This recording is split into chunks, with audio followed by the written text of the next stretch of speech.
वंदनीय बाळासाहेबांच्या विचारानं प्रेरित होऊन जी शिवसेना या महाराष्ट्रामध्ये विकासाची कामं करते त्या शिवसेनेचे आपण सगळे शिवसैनिक आहोत. दादासाहेबांनी सांगितलं, मगाशी चंद्रकांतजी आपण देखील सांगितलं, हे धनुष्यबाण जपण्याचं काम आदरणीय एकनाथ शिंदे साहेबांनी तर केलंच, परंतु खऱ्या अर्थानं छत्रपती शिवाजी महाराजांचा वारसा जपण्याचं काम देखील आदरणीय एकनाथ शिंदे साहेब करतायत. याचं एक साधं उदाहरण मी आपल्याला देतो. मी रायगड जिल्ह्याचा पालकमंत्री आहे.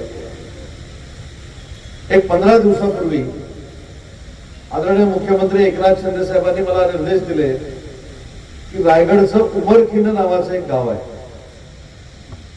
या उमरखिंडी या गावी जाऊन छत्रपती शिवाजी महाराजांचा इतिहासाचा अभ्यास करावा आणि तिथं पोहोचल्यानंतर तुम्ही मला स्वतः संपर्क साधावा, नंतर मी काय करायचं ते सांगतो. राजकीय धनुष्यबाण तर आदरणीय एकनाथ शिंदे साहेबांनी आपल्या ताब्यात ठेवलाच, परंतु अनेक लोक फक्त छत्रपती शिवाजी महाराजांच्या नावावर मतं मागतात. पण छत्रपती शिवाजी महाराजांचा वारसा कसा पुढे न्यायचा हे जर कुणाकडनं शिकायचं असेल तर एकनाथ शिंदे साहेबांकडनंच शिकलं पाहिजे, हे प्रामाणिकपणानं माझं मत आहे. मी त्या उमरखिंडीमध्ये गेलो. उमरखिंडीमध्ये एक 27 वर्षाचा युवक आदरणीय एकनाथ शिंदे साहेबांनी पाठवलेला होता.